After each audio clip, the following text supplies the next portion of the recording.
Em nome da Escola Superior Agrária de Beja, quero dar-vos as boas-vindas. É com muito prazer que vejo que esta mostra técnica de cereais continua a despertar o vosso interesse e atenção. E na sequência do nosso último encontro, onde tivemos a oportunidade de ver os ensaios do campo e ouvir algumas das breves explicações dos mesmos no local, seguidas daquelas sessões de trabalho que decorreram aqui nas salas da Escola Superior Agrária, encontramos-nos agora, novamente, para o momento tão esperado. Diz o folheto que aprendemos quando compartilhamos experiências.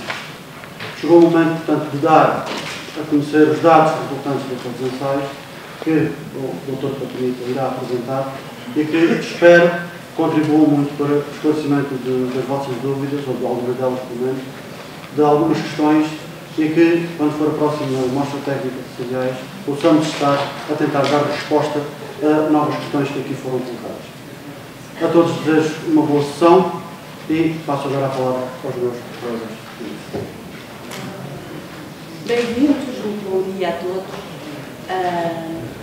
Como já foi dito, vamos dar início à segunda parte para encerrarmos este projeto que teve início há cerca de um ano, que envolveu muito trabalho, muita dedicação de uma equipa formidável e está no momento de conhecermos os resultados, os questionários.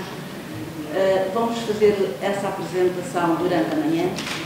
A primeira parte será dedicada à proteção, portanto, tudo o que diz respeito à proteção de cereais.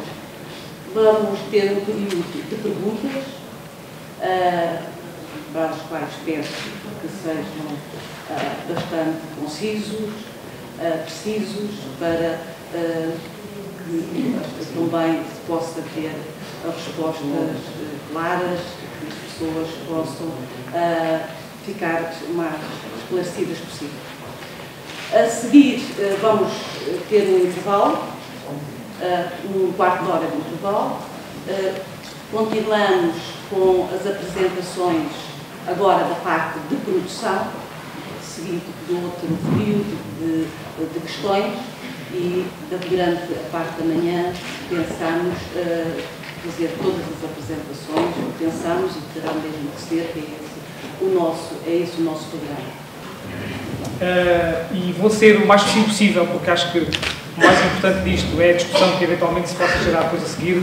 Portanto, os resultados que eu vou aqui apresentar, vocês têm disponíveis aí na brochura que vos foi entregue. Portanto, vou salientar aqui alguns pontos que, do nosso ponto de vista, se justificam salientar, mas, como disse, tanto, a maior parte da informação já tem disponível e será depois mais interessante, de facto, da discussão.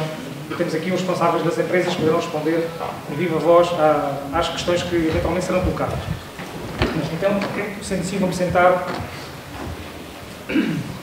Portanto, isto, como a Engenheira Manuela disse, foi um trabalho de equipa. Estão aqui referenciados 3 pessoas na apresentação, digamos, foram os colaborados na apresentação, mas queria chamar a atenção também por Engenheiro José Martins e por Engenheiro Eduardo Mendes, que fizeram parte também desta equipa e que foram indispensáveis, digamos assim, para a montagem e para o acompanhamento dos ensaios de campo.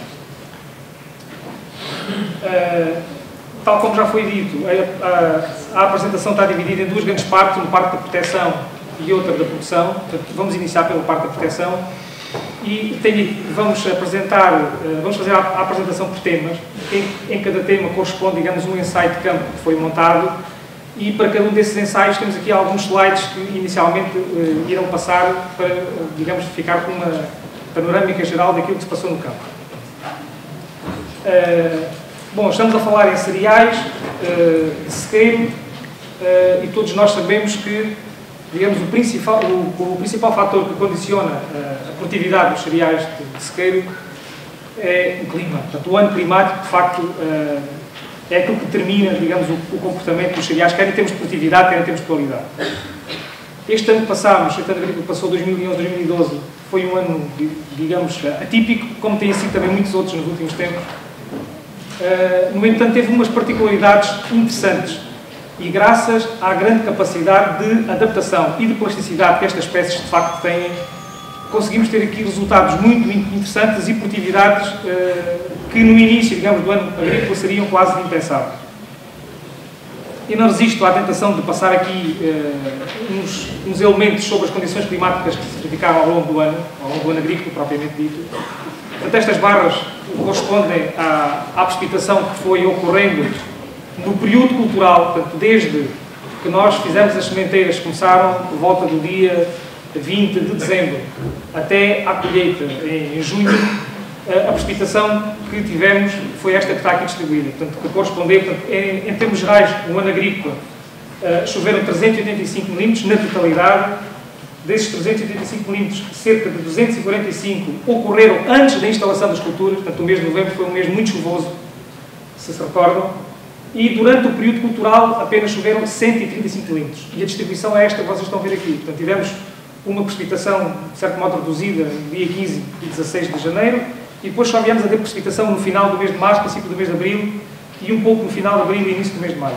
E, de facto, estas precipitações foram importantes porque caíram, digamos assim, em alturas cruciais do desenvolvimento das culturas. E elas conseguiram, digamos, ter plasticidade suficiente e adaptação para estar, digamos, em estados fenológicos que permitissem, digamos, o aproveitamento desta precipitação.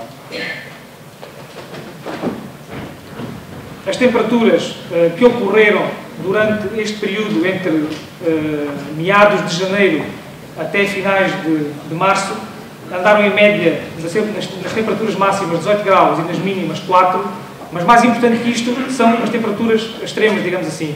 E tivemos máximas de 25,9, mas tivemos também mínimas de menos 2,9, principalmente no mês de fevereiro. E isto foi fundamental para que as plantas não avançassem no seu ciclo e, como tal, tivessem, digamos, disponíveis em estados fenológicos mais precoces quando a ocorrência da precipitação. Portanto, esta precipitação que ocorreu aqui no final do mês de março apanhou grande parte das espécies, das variedades, no fase do encanamento, em que elas aproveitaram, de facto, ainda muito desta precipitação.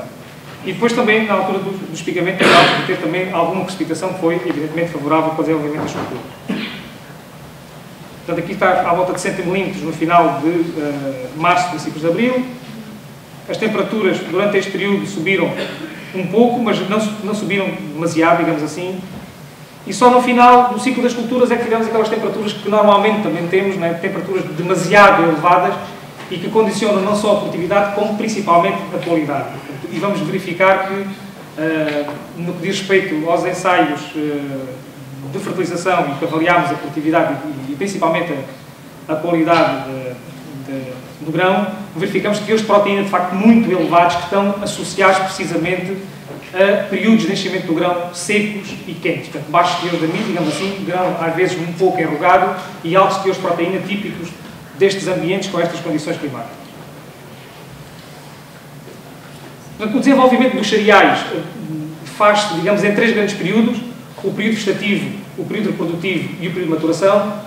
O período vegetativo foi aquele onde as plantas, é o mais longo e é aquele onde as plantas se vão, digamos, aguentando graças à sua plasticidade e adaptação, digamos, adaptando às condições climáticas até determinado ponto, evidentemente, e foi graças a isso que nós conseguimos, digamos, ter estas produtividades, porque elas foram, como eu disse ainda há pouco, aguentando esta falta de água e graças também às temperaturas baixas que não aceleraram o desenvolvimento. Mas é sempre um desenvolvimento lento esta primeira fase, também porque temos temperaturas de uma forma geral baixa, e à medida que as temperaturas aumentam, evidentemente o desenvolvimento das plantas também aumenta, mas aumenta proporcionalmente, digamos assim, ou exponencialmente, quase as necessidades de água, que raramente, nas condições de sequeira, são satisfeitas na sua plenitude.